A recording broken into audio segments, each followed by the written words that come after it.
Greetings, everyone, and welcome to another episode of Arena Frontier here on Gateway Sports. NAL's season has come to a conclusion. The Arena League has already got about over a third of their season going. The IFL is into their last quarter. AF1 just has a few more weeks until they go into the playoffs. AAL has gone into playoff mode.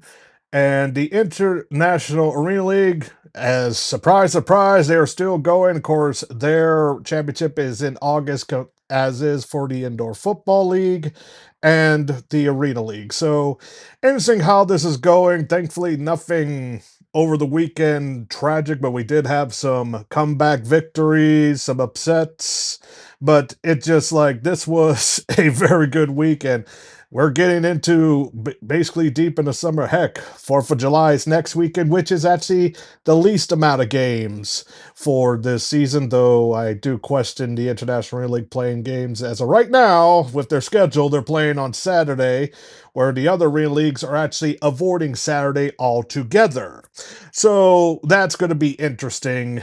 And I guess let's start with the NAL Championship. You got the All Kansas Championship with Salina and Southwest Kansas Storm, played at Dodge City for the Southwestern Consortium, and this was a good game. What you expect with two rivalries here, though the commentators kind of confused me when I was watching the game, like how these two could be rivals. Which one of them said that, which was a little bit perplexing. So I don't know. So this lasted to the very end. And also to the NAL stats people, I don't know why you kept like it doesn't show it on their scores. It showed what the score is at the end of the quarter for the total game, and not like what the progressive is on there. So that was kind of confusing. So let's move on here. Very good game. Tyree Adams for Selena played well, and so did Trey Sell and he was playing injured, had like a bum elbow, something with his arm or leg, if I recall. But the thing that got me, also a staph infection on his arm. As someone that wrestled in high school, staph infections were kind of common in that sport. Not for me, but for other people. So that was kind of interesting. Played well, and of course, with these two teams, the quarterbacks of the stars, but actually the bigger stars is actually both their running backs because they actually do run the ball and a good amount of rush yards when it comes to Arena League standards. So Tracy Brooks for Selena played well. Jaden Sutton also played well. So this was just a very good game overall, and for the National League to interesting that it comes to an end like this, and the Southwest Kansas Storm wins the championship at home at the very end, beating the Salina Liberty 42-38, and it did get chippy at the end, I will say that. So even at the tail end, like as I said, for in-state rivalry and all that stuff, so that was kind of commonplace. So it was a very good game, and it's good to how it end here. So stats here, Salina quarterback Tyree Adams, 10 through 13, 99 yards, 2 touchdowns, 0 interceptions, 11 attempts, 50 yards, and a touchdown. Running back Tracy Brooks, 19 attempts, 50 yards, 2 touchdowns, 2 receptions for 12 yards. Wide receiver Kayvon Samuels, 5 receptions, 48 yards, 2 touchdowns, 1 attempt for 5 yards. Best defensive performer for the Liberty defensive line, Travis Taylor, 4 tackles and 4 attacks. Southwest Kansas for Trey Self, 16-22, 158 yards, a touchdown, 6 rushing attempts for 20 yards and a rushing TD. Running back Jaden Sutton, 8 rushing attempts for 28 yards, 2 touchdowns, 4 receptions for 30 yards. Wide receiver Mason Pierce, 3 receptions, 19 yards and a touchdown, 6 rushing attempts for 30 yards and 2 TDs on the ground. And best defensive forward for Southwest Kansas Storm, Shaquise Bond, 5 tackles, 6 sacks, and 1 fumble recovery. So now coming to the end with the National Arena League for the season, I'll have to say overall for the league, very good year. The only missteps was kicking out with what happened with the Dallas Bulls and had to kick them out. Though they're getting that market back with the Dallas Apex for next year. So far, that is their only expansion team. And of course, people are kind of wanting this happened last year.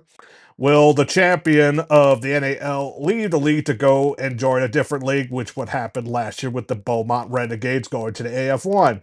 I don't see that happening since both the Kansas teams that played the championship and the one that won the championship just came from the Arena Football 1 to the National Arena League. And I don't see them leaving because, as I said before in shows past, in the National Arena League, it's what probably the best league traveling schedule, taking basically in the Midwest to the West region.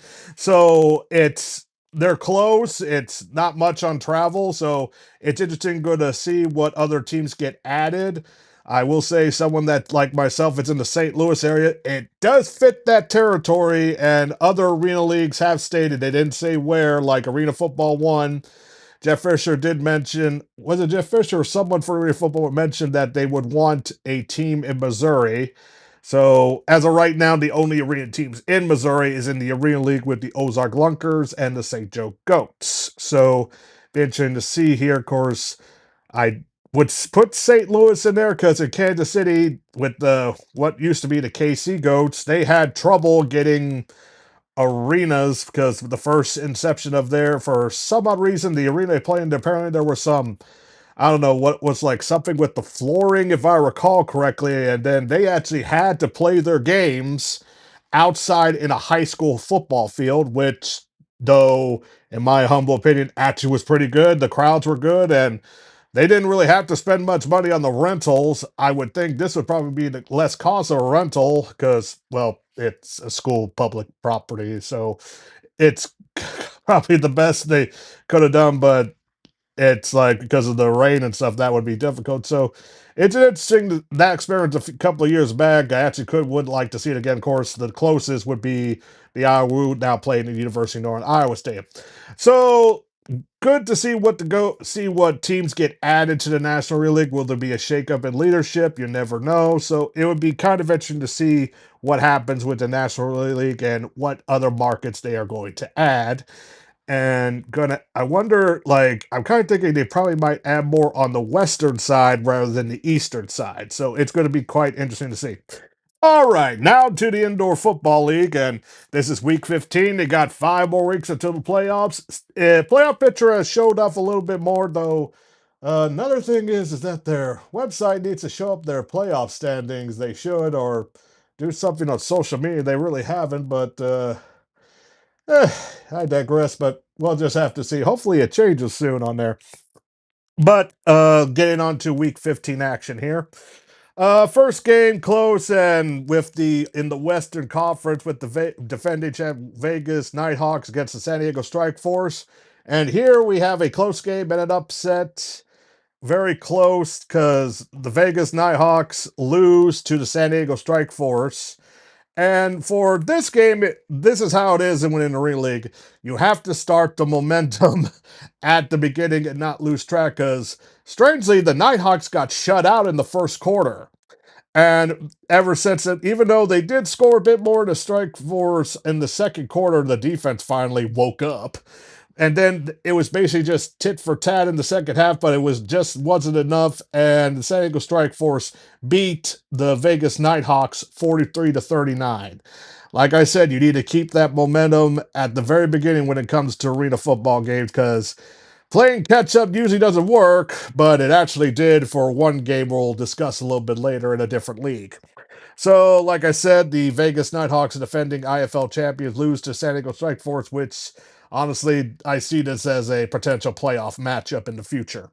Vegas Nighthawks quarterback Jaden Delora, 17 to 24, 220 yards, 4 touchdowns, an interception, 4 attempts, and negative 13 yards. And that's another thing. Containing Jaden Delora on his legs is always a good thing to happen. Running back Josh Thomas, rushing attempt for 32 yards, 2 receptions for 22 yards.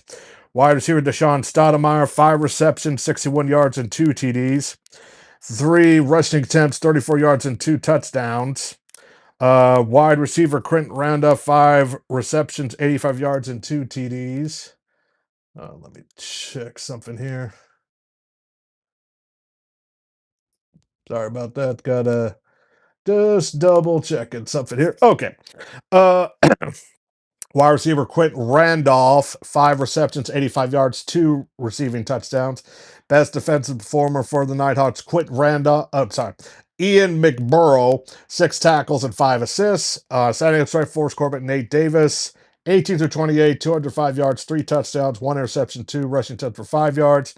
Running back Edward Vander, 16 rushing attempts, 45 yards, 2 touchdowns, 10 receptions, 95 yards, and a touchdown. Wide receiver Cole Blackman, 3 receptions, 43 yards, and a touchdown. Wide receiver Shane Hooks, 3 receptions, 42 yards, and a touchdown. Best defensive performance Caleb Harit, 2 tackles, assist, and an INT. Next game was not a shock at all to me, or if anyone that has listened to it. You had the Iowa Barnstormers going to Indianapolis to play one of the hotter teams, Fisher's Freight, and oh, this was not good at all. Fisher Freight just kept running, and Iowa Barnstormers, in my humble opinion, like I said, is the worst team out of all the arena leagues, out of all of them. Like seriously, I can't. I can't say who is actually worse than them. And they get destroyed by Fisher Freight 55-13. They only scored 6 in the first quarter, 7 in the second, then get nothing in the second half. That seriously, like I said, that organization needs to start from scratch. Front office, coaching, and brand new players too, because it's just not working. Not working at all. And as me and Zach here, and it's not working.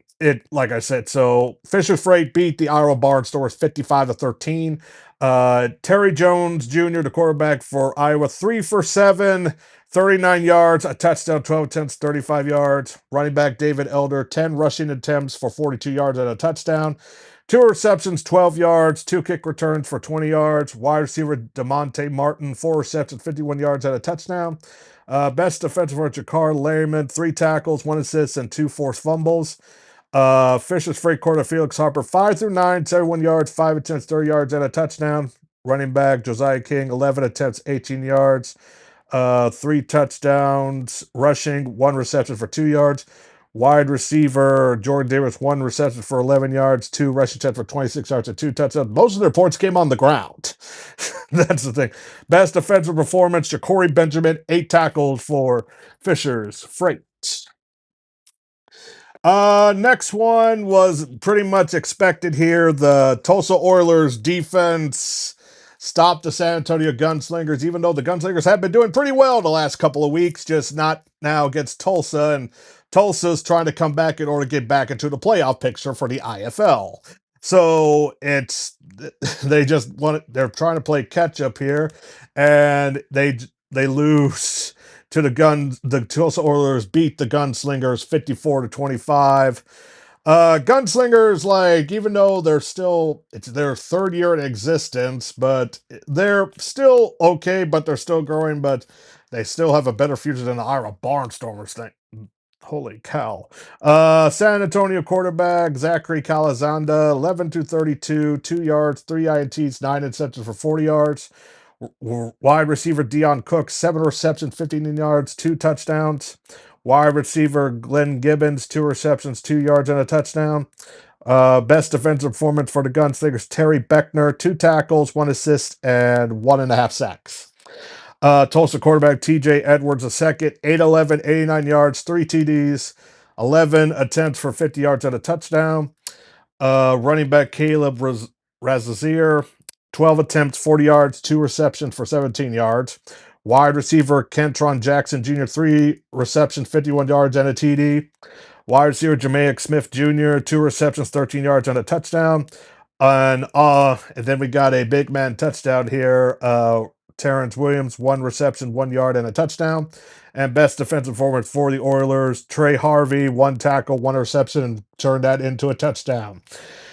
Next one we have, I'm actually quite surprised here, and especially here with the battle in Arizona, because Arizona, like, am I surprised Tuscan Sugar could beat Arizona? Like, gave it a slight possibility, but I didn't expect this to be a low-scoring game like this.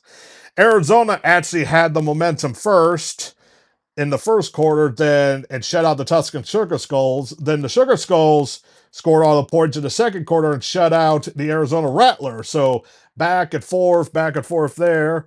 Then Tuscan just scored more every quarter, scored more than once than the Rattlers did, and beat the Rattlers 35-28. It it's just amazing what's going on here. Though the thing is, though, the Arizona Rattlers are Malar is injured, and Drew Powell, which is a very good, talented quarterback, might I add, is the doing there, and of course he has a kind of a turnover problem. Though both of the quarterbacks have a turnover problems, both of them actually had 3 INTs each, so both the defenses showed up here, but it's just like it's amazing how different this team is without Max Mailer as the quarterback for the Rattlers. But as I said, for the Sugar Skulls, upset the Rattlers, beat them 35-28. Drew Powell, quarterback, 16-30, 170 yards, 3 touchdowns, 3 INTs, 10 rushing attempts for 31 yards and a touchdown. Running back Ron Brown Jr., 12 rushing attempts, 24 yards, 3 receptions, 23 yards and a touchdown. Wide receiver Arlen Bruce, 9 receptions, 103 yards and a touchdown. Wide receiver Trey Odom Parker, 3 receptions, 37 yards and a touchdown. Best defensive performer for the Arizona Rattlers, Devontae Mercy Actor, 4 tackles and 2 INTs. For the Sugar Skulls, Jerome Johnson, 7-20, 62 yards, 2 TDs, 4 tackles, and 2 interceptions. 2 touchdowns, 3 interceptions, 6 attempts for 20 yards rushing.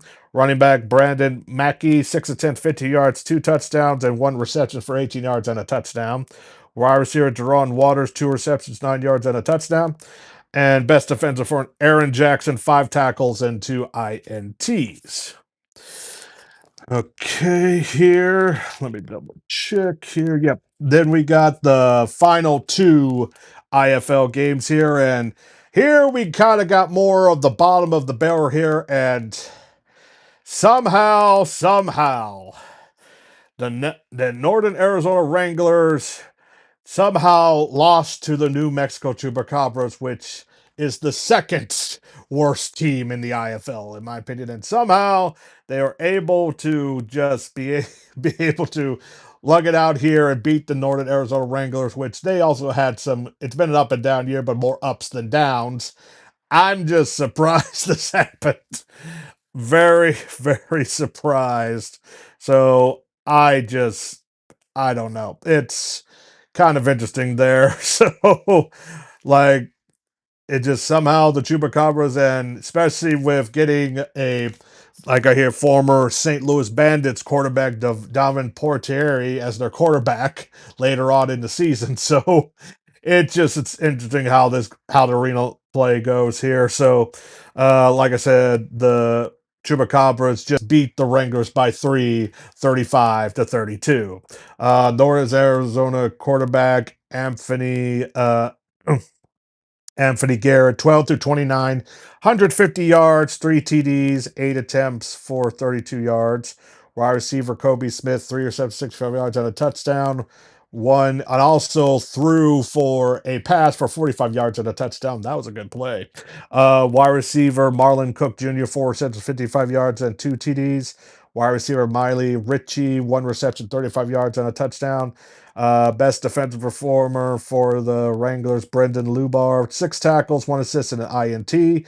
New Mexico quarterback David Porter, 10-21, 123 yards and a touchdown, and an interception, and 3 rushing attempts for negative 16 yards. Running back LaJames White, 15 attempts, 76 yards, and 3 TDs. Wide receiver Deion Strick, 1 reception, 5 yards at attempt, and for 2 yards. Wide receiver Arthur Jackson, 6 receptions for 79 yards. And best defense for Cam Bright, 7 tackles and 1.5 sacks. Excuse me. Final game here for the IFL battle in Florida, since now, like I said before, the Pirates moved from Connecticut to Orlando, and now you got that easy rivalry there. And the Pirates, after having just some losses the last few weeks, was able to come in and actually come back from actually starting, being shut out in the first quarter and beat the Sharks 54-42. So, like I said, some comebacks doesn't happen, but some do here. And though strangely, the Orlando Pirates stats for some reason were not existent on the IFL website, which was kind of odd. So, very good, like good game to finish and all that stuff. So, like I said, the Orlando Pirates needed this victory more than the Jacksonville Sharks because they need to come back in order to get into the playoffs. Jacksonville is basically in the playoffs right now. So, like I said, Jacksonville quarterback Sammy Edwards, 15 to 22, 150 yards, 3 touchdowns, and interception, 12 rushing attempts for 13 yards and a touchdown. Running back Jimmy Robinson Jr., 6 rushing attempts for 13 yards and a touchdown, 4 receptions for 45 yards. Wide receiver Marcus Rogers, 6 receptions, 71 yards, 2 TDs. Wide receiver Jaden Stoshak, 2 receptions, 9 yards, and a touchdown. Best defensive for Rudy Silva, 7 tackles and a sack. All right, now to the AF1, and it's going to get pretty close here. Let me get back to the standings here for because it's now 8 teams since the Oregon line was kind of kicked out and under difference of opinion. One said because of financial obligations, the league said, and also the travel. And then the coach for the Oregon Lightning said it's because they ran out of players and stuff, and they're basically looking for another league next year. So that's going to be interesting next year to find out what happens to the Oregon Lightning. They haven't folded. They just say we are no longer playing the AF1 and looking for a new league. So as a like right now, before I go to get the playoff picture right now, it's getting close. 2 teams are pretty much out at the moment. Though in the middle for the 4th team, it's going to get interesting, especially for how there was an upset here, and another team is just gaining more, gain a lot more momentum, and actually could get into the playoffs here. Okay, first game, we had the Oceanside Bombers against the Baymont Renegades, and talk about a close game that ended with just 1 point here. You had the Beaumont Renegades beat the Oceanside Bombers 27-26.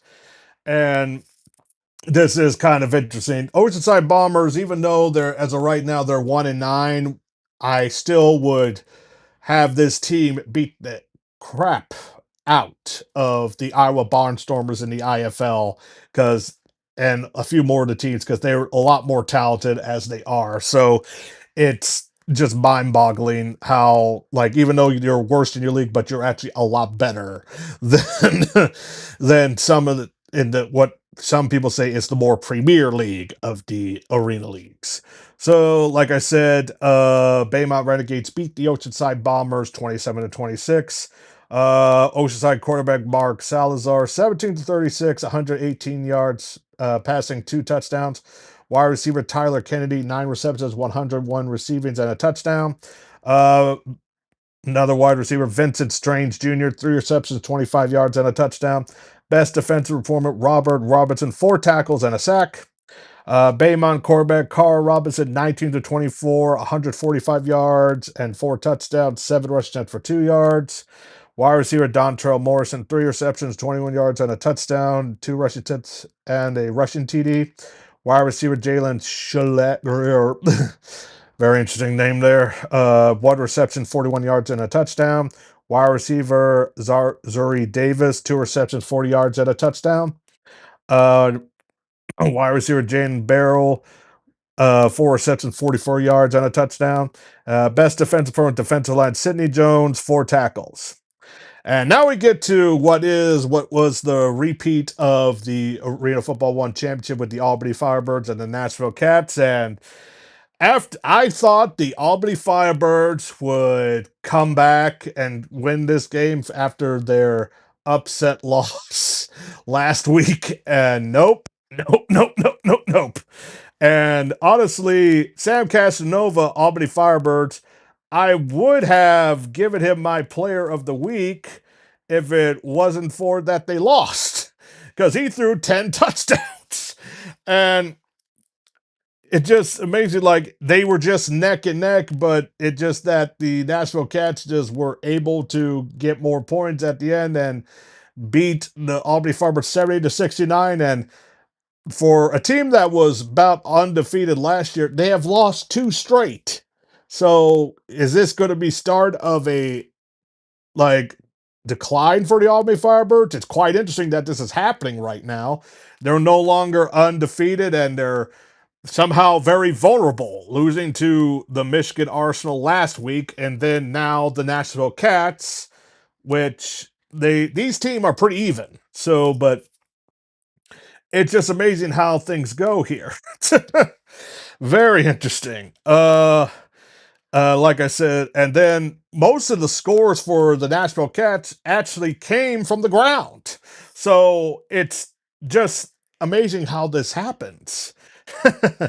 I digress. Albany Firebirds quarterback Sam Castro, 29-48, 356 yards, 10 TDs, an interception, 2 rush attempts for 21 yards. Wide receiver Tyrese Chamber, 8 receptions, 98 yards, 4 TDs. Wide receiver Cameron Alves, 7 receptions, 94 yards, 2 TDs. Wide receiver Darren Townsend, 5 receptions, 51 yards, and 2 touchdowns. Wide receiver Argyle Hall, 6 receptions, 57 yards, and a TD. Wide receiver Tyekis Crawford, 1 reception, 10 yards, and a touchdown. Best defensive performer for the Firebirds. Sharihan Williams, 1 tackle, 1 fumble recovery, and 1 forced fumble. Excuse me. National quarterback Tyler Kolka, 15-21, 131 yards and a touchdown. Linebacker slash running back Desmond Maxwell, 8 rushing attempts for 27 yards and 3 on the ground. And wide receiver Malik Honeycutt, 8 receptions, 93 yards and a touchdown. And then 4 kick returns for 177 yards and 3 returning touchdowns. 3. That's very odd, especially in the ring game to get 3 in one game. Best defensive performer Derek Jones, 7 tackles and an interception for the Nashville Cats. Then the next game, another close one, and this is the comeback one I was talking about. The Washington Wolfpack has already got, as I said before, like last week, this week, they've gotten my most improved team award this year, the Washington Wolfpack. They were able to do a come behind victory over the Kentucky Barrows. And the Kentucky Barrows have been very good this year, especially for expansion team standards. So the Washington Wolfpack, first the Kentucky Barrows scored 7 and shut out the Wolfpack. Then they kind of were each other, match each other with a little bit more. Then third quarter, the Kentucky Barrows get shut out and the Washington Wolfpack gets 6. And then the Washington Wolfpack came back and scored 20 over the Kentucky Barrows 12 and beat them by 5 points, 47-42. That's what happens when, even though of causing more turnovers, because unfortunately Darrell Overstreet Jr. for the Barrows quarterback threw 3 INTs and actually got them back into the game. Turnovers are never a quarterback's best friend. They're never. Like I said, the Washington Wolfpack came back and beat the Kentucky Barrows 47-42. Kentucky quarterback Darrell Overstreet Jr. 19-28, 249 yards, 5 TDs, 3 interceptions, 10 rushing attempts for 19 yards and a touchdown. Wide receiver Corinne Higgins, 9 receptions, 124 yards and 3 TDs. Best defensive performer, Bashu Delkill Lee, 8 tackles, 2 attacks, 1 fumble recovery, and an interception. Washington Wolfpack quarterback Eric Phoenix, 16-29, 222 yards, 5 TDs, 2 interceptions, 3 attempts for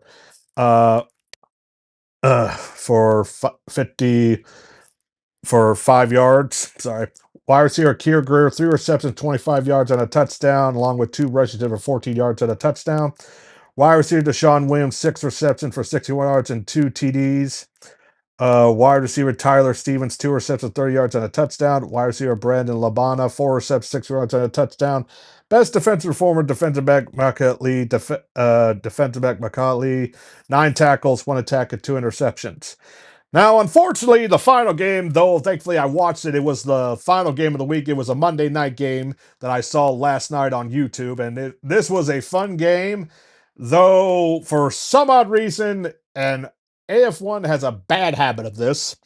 For most of their games, either they come the day after the game or 2 days after the game for their stats for some odd reason. I don't know why. I think they need to do better than that. And the Michigan Arsenal, like the Minnesota Monsters, had it in the first and then just somehow let the Michigan Arsenal come back within the second half. And unfortunately, our guest here, Luke, that we have had on here before, he's a big Michigan Monster supporter and fan. And he said he didn't have a good feeling because, like, the Monsters had the momentum first, but then all of a sudden, when the Michigan Arsenal started scoring back, they kept going and going and going, and the Michigan Arsenal beat the Minnesota Monsters. And this actually still helps the Michigan Monsters in the playoff standings, which I will get here in a moment, and Michigan Arsenal beat the Minnesota Monsters 41-34 at Minnesota. Okay, standings right now for the Arena Football 1 right now. Number 8, Oceanside Bombers with 1-9. They are not going to the playoffs. 7, you had what was the former NAL champions, the Beaumont Renegades. They are 3-5. Going to be very tough for that to happen. Then you got the Michigan Arsenal, even though with 10 games, or 4-6 at 6. Then you kind of have a two-way tie because right now the Washington Wolfpack is at 5-4, along with the Minnesota Monsters, and also 5-4. Right now, the tiebreaker is for the points right now. But Minnesota Monsters has lost their last 2, while the Washington Wolfpack has won their last 3. So that's going to be happening. Or then you got the Kentucky Barrows at 3, and they're in at 7-3. Then the Nashville Cats at 8-1. No, then the Albany Firebirds at 8-2, and then the Albany Firebirds, who are winning there at 8 and Albany Firebirds are 8-2, while the Nashville Cats have the number 1 seed with 8-1. So that's going to be interesting right there. So it'll just have to see what's going on because we only got 3 more weeks and not a lot of, I believe there's only just a few games happening this week for Arena Football 1. So that's going to be kind of interesting. But now to the Arena League here. And but like the one team that's gaining a lot of traction lately is the Hound Dogs. And the Hound Dogs are actually, like, even though they started slow first, now they're gaining momentum and they're beating their opponents pretty handily, actually. And that's what they did against the one of the newer teams like themselves with the Monroe Greenheads at home, 65-20. Like right now, that's the team that actually I'm afraid for most whoever faced them right now is the Memphis Horn Dogs, and I believe they're actually also the game of the week next week. I'll double check that here before the end of the show here. Next one, the Ozark Lunkers against the Arkansas Diamonds. The Lunkers, I don't know. Sorry, I'm checking something on my computer here because for some odd reason it's being funny here. There we go. Um. Excuse me. The Ozark Lunkers have been kind of falling a little bit. It's very odd, and I wish I had the stats again, but for some reason they just don't have their stats like they did last year on their site. It still shows last year's with the former Harbor Monster still part of it, so I don't know why they haven't fixed that yet. Let's see here. Got that. Then you got the Iowa Woo facing what is the winless Air Claire Axemen, but it was a close game, and the Iowa Woo, they haven't been playing well either, so they beat the Air Claire Axemen 45-38. Now to the game of the week, which I did watch in its entire, watch pretty good, with the Nebraska Seeds against the St. Joseph Goats, against St. Joseph at home. Boy, talk about the Siege were just coming after the St. Joseph Goats when the Goats were on offense. Heck, they were able to intercept on a point try and turn and run that in for points there. And then there was also one they did one again by causing a big fumble, and it was just amazing how that happened. I can't. This was, like I said, a very good game to watch. And Nebraska Siege was the game last week of the Battle of the Unbeatens, and the Siege beat the St. Joseph Goats 56-47. And as of right now, if my computer will let me. Okay, you had it earlier, so I don't know what's going on here. Here we. No, that ain't it.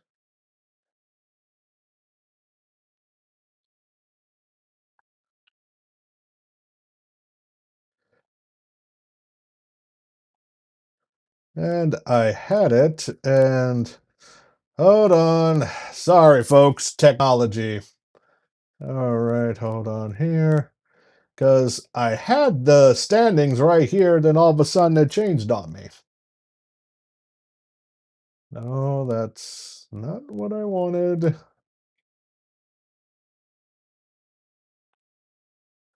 Ah, there we are. Okay, got it. Now, the division stands as of right now in the Arena League. Right now in the North Division, number 40, Arwu, unbeaten, dead last, along with the Air Claire Axemen shared the two unbeatens right there. So I think they face each other soon. I think maybe next week we'll check there here in a moment. St. Joe, also undefeated at 3-0, and then number one, Nebraska Seeds, all 3-0 here. So both the undefeated and the unbeaten teams are in the North Division. That's kind of interesting. For the South Division, it's a little bit more closer. The Ozark Lunkers in fourth place there, 1-2. Marine Growing Hits also 1-2, but they're in third place, probably a tiebreaker with points. The Memphis Hound Dogs are 2-1, but they also share the same records as Arkansas Diamonds at 2-1. So if the playoffs happen, it would be Nebraska, St. Joe, and then Arkansas versus Memphis, which so that would actually be good matchups there. So that's actually quite surprising. So but the Arena League is getting a little bit more funner, and thank goodness they had the rule now, like once you get in the goal line, the it has to be thrown, the quarterback can't run the ball. So that's just a little bit interesting. Then you got to, in the AAL, the final week of regular season play. The Columbus Lions and Jersey Bearcats, very close game, but the Columbus Lions, once again, with probably the number one team right now, beat the Jersey Bearcats 54-40. And then the Wheelie Miners beat the worst team in the Mississippi Wolfpack 35-6. And right now, the playoff matchups is the Jersey Bearcats again in Wheeling Miners, and the Mississippi Wolfpack versus the Columbus Lions will go who I would think will win that weekend. And it seems like they're going to have their championship on 4th of July weekend, hence American Arena League. So that's probably what's by design. Now to the International Arena League, who I am still surprised is still coming on here. And they're just still quietly going there with the Pennsylvania Vengeance beating the Utah Grades greatly 54-13. And then the Cincinnati Slingers against the Las Vegas, it's a lot more close, 62-50. And then the Arizona Juggernauts beating the European Stars. I do not like that name. Just do not like that name. And like I said, I will be shocked. If they're able to go for a season 2, I will be shocked. I just think they're going to probably stop at the end of the season. They just want to get through the championship and all there in August. Okay, let's go for the picks for next week. And like I said, fewer games now since now the NAL is done.